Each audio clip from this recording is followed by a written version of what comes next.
Hello students, BA part third में पहले unit first paper की पहले यूनिट में कार्ल मार्क्स का टॉपिक हमारा चला हुआ है। कार्ल मार्क्स का द्वंद्वात्मक भौतिकवाद। पिछले वीडियो में द्वंद्वात्मक भौतिकवादी सिद्धांत की शुरुआत की थी हमने। उसमें उसकी ऐतिहासिक पृष्ठभूमि और हेगल के द्वंद्वात्मक सिद्धांत की चर्चा हुई थी। अब कार्ल मार्क्स का जो द्वंद्वात्मक भौतिकवादी सिद्धांत है वो किस प्रकार हेगल से भिन्न है और उसमें हेगल वाले सिद्धांत से क्या क्या मेल खाता है और उसने कौन कौन सी बातों का विरोध करके अपना जो सिद्धांत प्रस्तुत किया, कार्ल मार्क्स का सिद्धांत। कार्ल मार्क्स मौलिक रूप से हेगल के द्वंद्वात्मक सिद्धांत से प्रभावित थे, लेकिन उन्होंने हेगल के द्वंद्ववाद को संशोधित करके प्रस्तुत किया था। हेगल विचारों को कारण और भौतिक जगत को परिणाम मानते हैं। आपने चर्चा की थी पिछले वीडियो में, समझा कि हेगल जो है वो आदर्श विचारों को ही प्रमुख मानते थे, लेकिन मार्क्स जो है भौतिक जगत को अर्थात पदार्थ को, मेटीरियल पदार्थ को कारण और विचारों को इसका परिणाम मानते हैं। यानी हेगल से उलट वो अपनी बात को रखते हैं। वो एक जगह पर लिखते हैं अपनी पुस्तक में कि मेरी द्वंद्वात्मक प्रणाली हेगल की द्वंद्वात्मक प्रणाली से केवल भिन्न ही नहीं है बल्कि उसके ठीक विपरीत है। हेगल की रचनाओं में द्वंद्ववाद जो है वो वास्तविकता के ठोस धरातल पर नहीं खड़ा था, बल्कि वो एक रहस्यवादी लपेटों में छिपा हुआ था। एक रहस्यवाद था, उसका समझना आसान नहीं था। लेकिन कार्ल मार्क्स ने अपने सिद्धांत के बारे में बताया कि वो तार्किक है। मैंने उसको पैरों के बल खड़ा किया, अर्थात उसको वास्तविकता के ठोस धरातल पर प्रस्तुत किया। मार्क्स ने हेगल के सिद्धांत को अमूर्त विशेषताओं के कारण ये माना कि यह वैज्ञानिक है। मार्क्स अपने सिद्धांत को वैज्ञानिक मानते हैं और हेगल के सिद्धांत को अवैज्ञानिक माना, रहस्यवादी माना। और एक आपत्ति उनको ये थी कि इसमें प्रयोग सिद्ध तत्वों का अभाव है। प्रयोग सिद्ध तथ्य नहीं, एम्पिरिकल फैक्ट्स नहीं है, और इसके अंदर तार्किक तत्वों का अभाव है। तो ये हेगल के सिद्धांत को लेकर के मार्क्स की आपत्तियां थी। अब मार्क्स के द्वंद्ववाद भौतिकवाद की प्रमुख विशेषताएं कौन कौन सी थी? पूर्ण समग्रता, पहली विशेषता पूर्ण समग्रता। कार्ल मार्क्स की मान्यता थी कि विश्व एक संपूर्ण व्यवस्थित रूप है, अर्थात इंटीग्रेटेड होल, संपूर्णता। विश्व को आप संपूर्णता में देखते हैं, टोटलिटी। ये नहीं कि भाई प्रकृति की सब पृथक पृथक और जो घटनाएं हैं वो सभी स्वतंत्र और असंबद्ध। पृथक, स्वतंत्र और असंबद्ध होकर के नहीं देखना चाहिए, बल्कि उसको एक टोटलिटी में, जैसे किसी घटना का अन्य सभी घटनाओं पर प्रभाव पड़ता है और अन्य सभी घटनाओं का प्रभाव उसके ऊपर भी पड़ता है, इस तरह से हमें समग्रता के रूप में सामाजिक घटनाओं को, समाज को देखना होगा। दूसरा जो उसमें विशेषता थी, सतत गतिशीलता और परिवर्तनशीलता, continuous dynamism and change. Karl Marx की मान्यता थी कि द्वंद्वात्मक भौतिकवाद इस मान्यता पर आधारित है कि प्रत्येक वस्तु निरंतर गतिशील है, प्रवाहमान है, और उसमें निरंतर परिवर्तन होता रहता है। ये मानते थे आप कि प्रकृति में जो कुछ भी वस्तुओं का उद्भव और विकास होता रहता है और कुछ वस्तुओं का विकास और विनाश होता रहता है। तो अपने द्वंद्वात्मक सिद्धांत में कार्ल मार्क्स वस्तुओं को विशेष महत्व देते हैं, अर्थात पदार्थ को, भौतिक दुनिया को। तीसरी जो विशेषता है वो है मात्रात्मक परिवर्तन से गुणात्मक परिवर्तन, change from quantity to quality. ये हेगल की विशेषता थी। मार्क्स की मान्यता थी कि विकास की प्रक्रिया को केवल मात्र द्वंद्ववाद के अनुसार ही समझा जा सकता है। यानी कि सामाजिक विकास की जो प्रोसेस है उसको हम द्वंद्ववाद से ही समझ सकते हैं। उनका ये मानना था कि छोटे छोटे मात्रात्मक परिवर्तन से ही बड़े बड़े गुणात्मक परिवर्तन होते हैं, और ये परिवर्तन अचानक भी होते हैं, मंद गति से भी होते हैं, तीव्र गति से भी होते हैं, और ये प्रक्रिया निरंतर आगे की अवस्था की ओर चलती रहती है। परिवर्तन जो है चक्र के रूप में नहीं होता है, सरल से जटिल अवस्था में परिवर्तन होता है और सर्पिल आकार के रूप में होता है, टेढ़े मेढ़े रूप में, क्योंकि परिवर्तन इतनी सरल पर घटना नहीं होती, जटिल कॉन्सेप्ट है, और ये सरलता से जटिलता की अवस्था में परिवर्तन होता है। संघर्ष एवं द्वंद्ववाद आपकी चौथी विशेषता है। संघर्ष की प्रक्रिया से ही विश्व का विकास होता है। मार्क्स की एक मान्यता थी कि विश्व का विकास संघर्ष की प्रक्रिया के द्वारा ही होता है।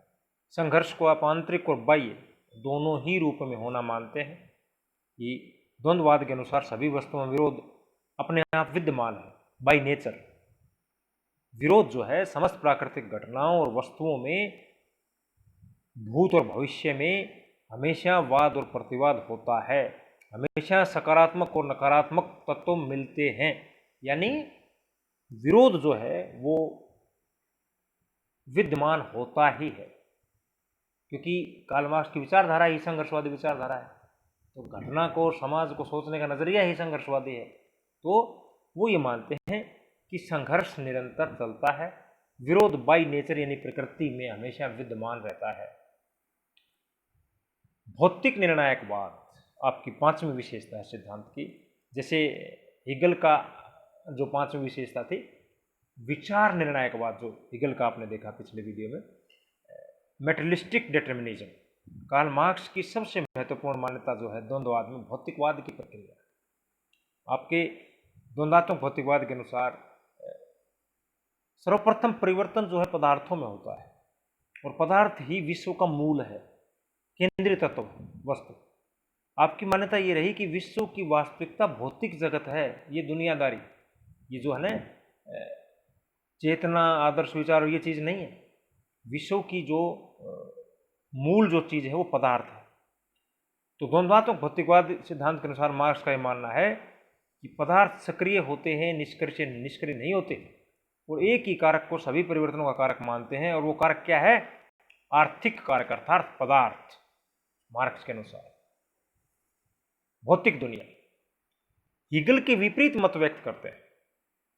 हीगल ये मानते हैं कि निर्णायक चेतना या आदर्श विचार, निरपेक्ष विचार जो है विश्व को संचालित करते हैं, जबकि मार्क्स जो है चेतना का निर्णायक जो है अर्थव्यवस्था को मानते हैं, हमारी आर्थिकी, पदार्थ। मार्क्स जो है समस्त विश्व का आधार भौतिक पदार्थ को मानते हैं, मेटीरियल को, वस्तु को, ऑब्जेक्ट को। आप चेतना तक को पदार्थ के अधीन मानते हैं। मार्क्स जो है संपूर्ण विश्व की निर्णायक शक्ति के रूप में किसको प्रस्तुत करते हैं? पदार्थ को। यहां पर वो हीगल से भिन्न है।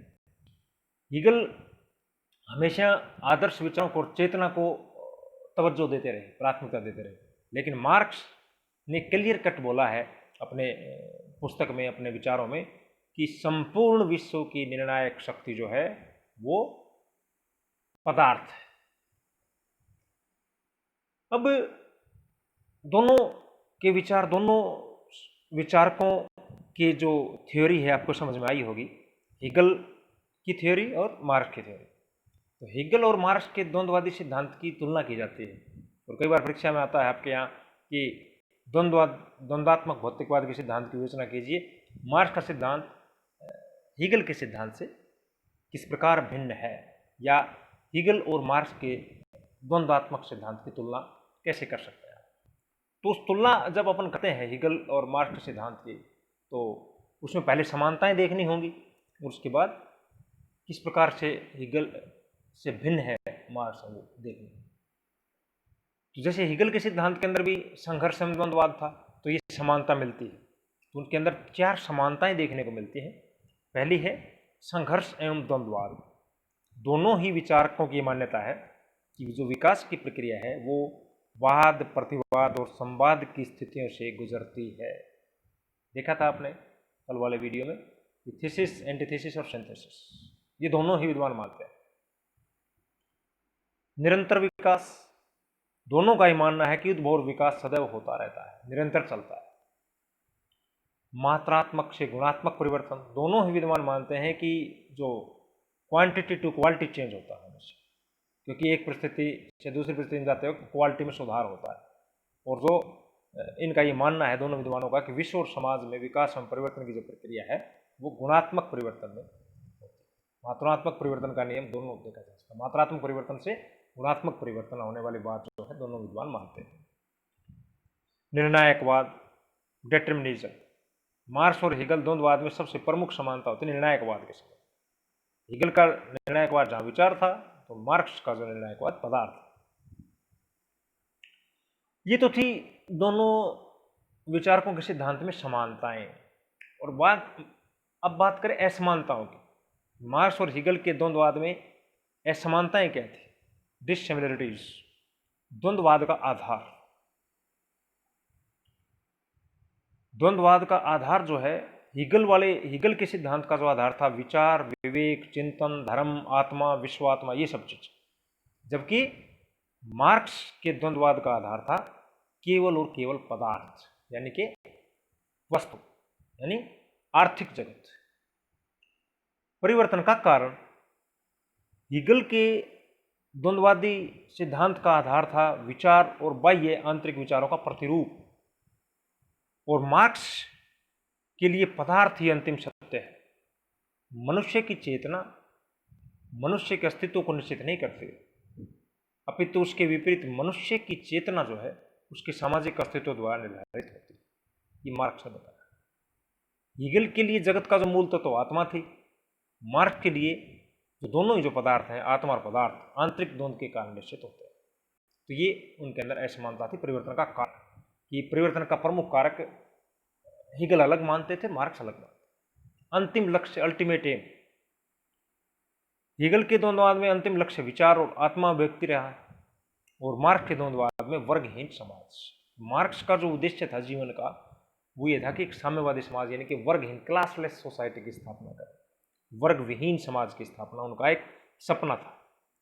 हिगल के लिए अंतिम लक्ष्य विचार की अभिव्यक्ति है, मार्क्स के लिए वर्ग विहीन समाज की स्थापना। तो दोनों का अंतिम लक्ष्य अलग अलग था।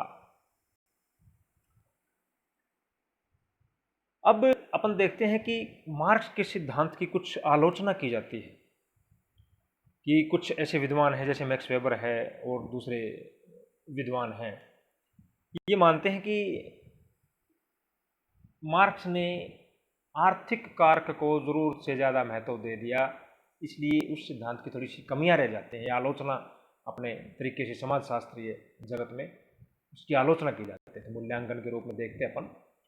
संबंध और निर्णायकवाद की अवधारणा, सामाजिक घटनाओं के क्षेत्र में सामाजिक अनुसंधानकर्ता सर्वत्र पारस्परिक संबंधों का अध्ययन करते हैं, न कि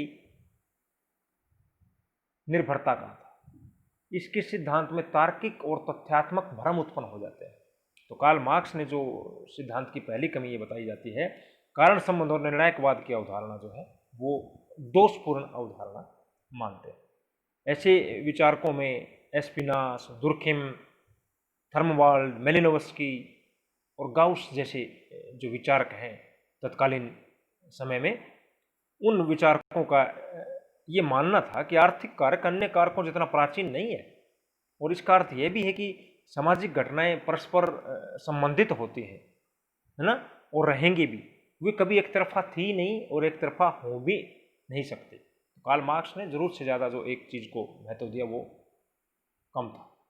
अनेकार्थक तथा अनिश्चित अभिव्यक्ति, आर्थिक कारक संपूर्ण ऐतिहासिक सामाजिक प्रक्रिया को व्याख्या करने में पूर्णतः सक्षम है, यह एकात्मक अवधारणा है।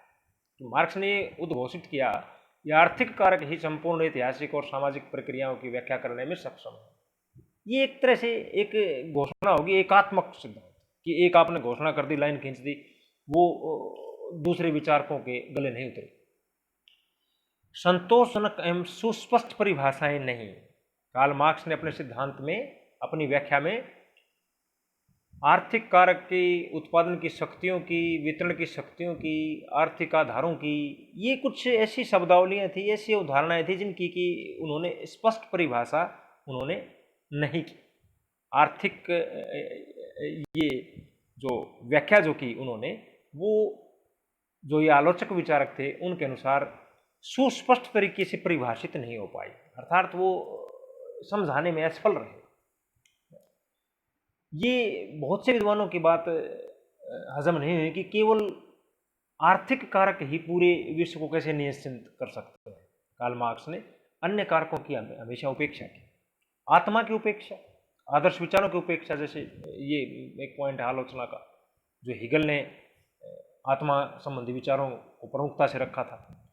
तो ये मानते हैं कि ये एक तरह से जो है आत्मा की उपेक्षा भी सिद्धांत में नहीं करनी चाहिए थी। भौतिक पदार्थों को जरूर से ज़्यादा महत्व दे दिया और आत्मा और आदर्श विचारों को अमूर्तता के कारण कोई महत्व नहीं दिया, जबकि द्वंद्ववाद में इनका भी एक महत्व होता है कुछ हद तक।